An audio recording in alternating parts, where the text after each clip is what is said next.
What's up guys, I'm Nathan and after so long I am back with another tier list. ASTD X dropped. I couldn't make a video on the first part because I didn't really want to make a tier list before getting enough information about the characters. But finally I have got a decent number of characters and I have got a reasonable amount of information. So here's the tier list. The other ones in the future updates should be a bit earlier. First of all, let me just give you the explanations for each tier before we start. S tier is for the meta characters, essentially the best characters for their category or for the thing that they do. A tier is the extremely good characters which are slightly outperformed by others but still extremely strong. B tier is for the average characters. They will still be able to clear whatever you try to give them, but there are definitely better options. If you like the characters in B tier, you can still definitely go for them. C tier are the characters which even if you like, you probably should think twice before pulling, and D tier is the horrible ones. I don't think there'll be anything in D tier, but we shall see.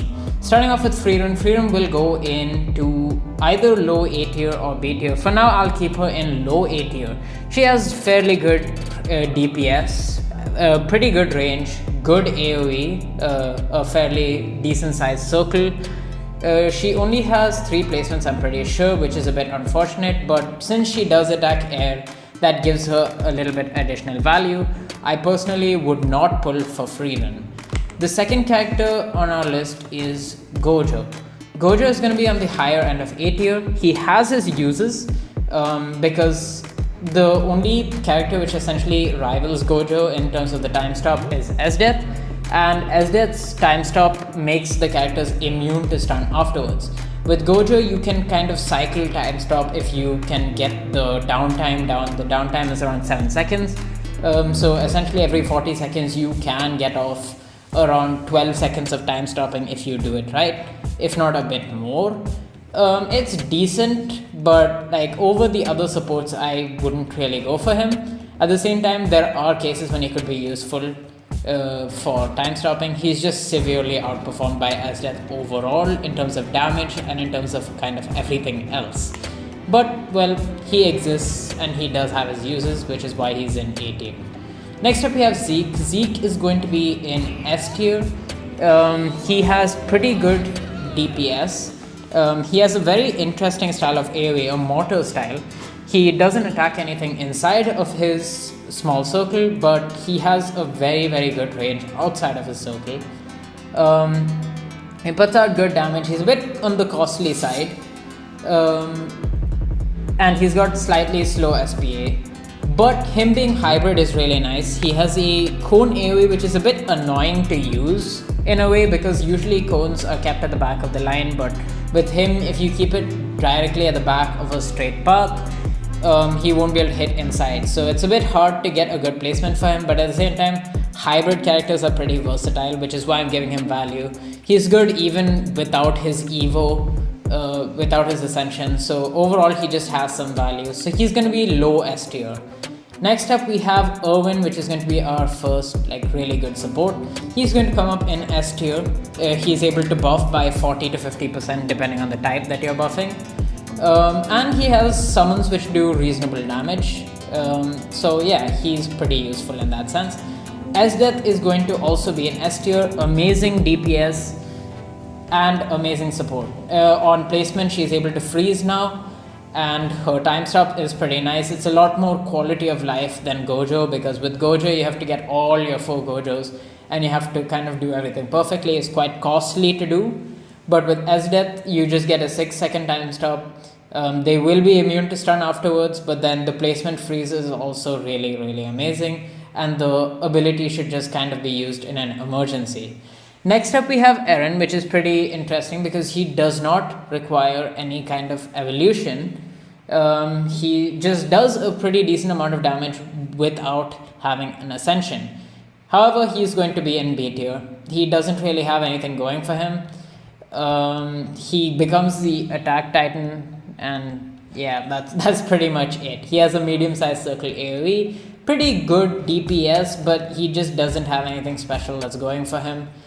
Next up we have Uni, who has very good single target DPS.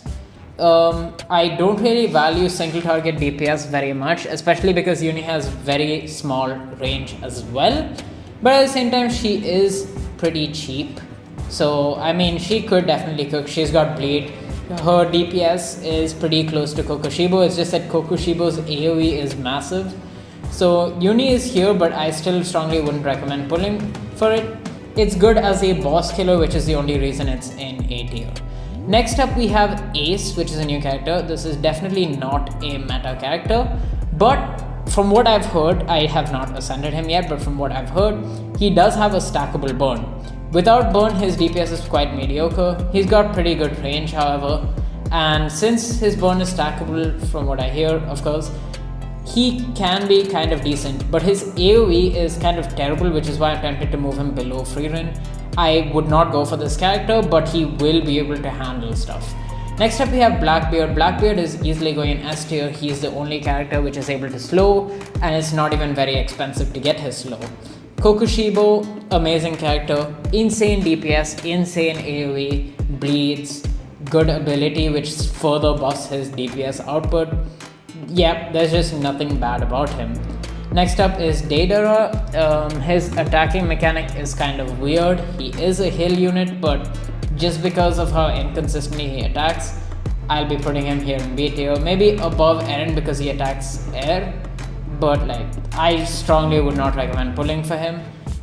Actually, I don't think he can really clear much, so I'm sort of confused whether to put him in B or C tier, but I'll just leave him there for now. Next up, we have Sung Jin Woo. Sung Jin Woo, along with Igris, has very, very good damage output. However, he's also very expensive. His AoE and Igris's AoE are quite good, so I will be putting him in S tier. A bit on the lower side because obviously the unbounded units are going to be a bit better, but still he is very viable for infinite mode. In story mode also he puts out decent damage, but to get his full damage potential, he is the most expensive character in the game. Then again, he is also very easy to ascend, so for new players it's definitely a fairly good pull to go for him. Next up, we have King Kai. Again, amazing support. I'm putting him above Irwin because his final ability, he is essentially able to do the same thing as Irwin in terms of buffing. He doesn't have any damage output of his own. However, his final ability is really, really nice for story mode and things like that because he's able to offer a 75% damage boost in return for getting your damage nerfed for 30 seconds after that. Still, usually in story modes or in trials, you aren't going to need anything after the boost because the boost is sufficient to kill your boss. The next character that we have is Kugo. Kugo has okay DPS, actually pretty good DPS, but his range is bad. His AoE is pretty wide. Overall kind of mid character. I'll put him sort of in A tier because he is definitely better than Eren and Deidara. Actually, I would honestly put him over Uni as well just because of the AoE, but in general Uni has much higher DPS. Next up, we have Sunless. I don't really know this character. Pretty low DPS, line AoE, nothing really special about him. He's going in C tier. He has a lower DPS compared to Eren and everything else. I don't know if I missed anything about him, but from what I've seen, he's pretty mid. Next up, we have Broly, who has his rage stacks. Without his rage stacks, he's pretty mid. So in story mode and stuff, if you're gonna use him, yep, he's just not gonna do that much damage. But once you go into infinite mode and you get all of his rage stacks, he is a heal unit with good range, good AoE, and he hits heavily. So he is easily going to go into S tier, right about there. It's not exactly ordered because you can't really compare supports with main DPSs, but you know, he's still a very good character, especially since you're evoing him from a 4-star. Goku is a bit more underwhelming, I would say. He does have decent AoE, he's got good range. He is a heal unit, but his DPS is just kind of lacking. So he's going to go in B tier. I know some people say he's good. I don't know if I'm missing anything about him. If I do, please let me know in the comments. But from what I've seen, his DPS just isn't able to compete with the others. You know what, I might just put him in low A tier because I do feel like he is better than Yumi and this guy. So I'll go ahead and put him there, and I'll put these guys down here. Because boss killing, I don't know. The single target in low range is just too much of a downside. Next up we have Sukuna. Sukuna gets a medium circle, decent DPS. He is able to bleed at upgrades, and then at his last couple of upgrades he burns. He only has 3 placements, which is a bit unfortunate. So overall his damage potential is a bit gutted. I personally wouldn't really go for him, so I'm gonna put him at very low A tier. He is above average because of his DOT, but at the same time, no, it's not that great. Ishtar is interesting. She's going to go into S tier. She might not have the most insane DPS. In fact, it's just about above average. The DPS alone would put her somewhere in A tier, but she does have infinite range. It's a bit hard to make use of it because you do have to move around in order to place her thing.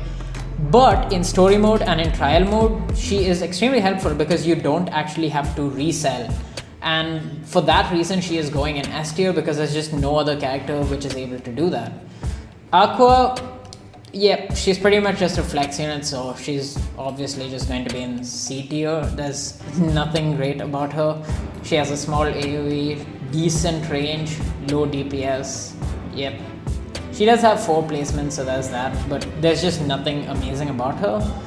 Whitebeard will go low A tier. I know a lot of people kind of hated on Whitebeard, but the thing is, he does have full AoE. So despite his very low DPS, full AoE has its value. His range might be a bit below average, but he has 4 placements with full AoE, and he is one of the very few characters, if not the only character, with full AoE. So it definitely has its usefulness. At the same time, it's not really meta, so I would not really recommend going for it. Zero will go high A tier because from what I've seen, he doesn't do anything different from Eren or King Kai. Yeah, I mean, if you're trying to buff a character with his same element, that's fine, I guess. But he's just not doing anything special. Like Eren has Erwin, my bad. Erwin has his summons, Kai has his final ability, and he doesn't seem to have anything going for him. Next up we have Elric. Horrible damage for a 5-star. Horrible range, horrible AoE. He does place traps, but yeah, in general he just seems really bad. He only has 3 placements as well. He's going to go into D tier because we have to have someone there, and he seems worse than everyone else. You know what, I won't do him that dirty. I'll put him in C tier, but just know that he's really bad. Next up we have Naruto. He's got okay damage, a small circle AoE. He's just essentially a pure damage character, and he doesn't do it very well. So for that reason, he will be going bottom B tier, actually more like C tier. Next up we have Mihawk.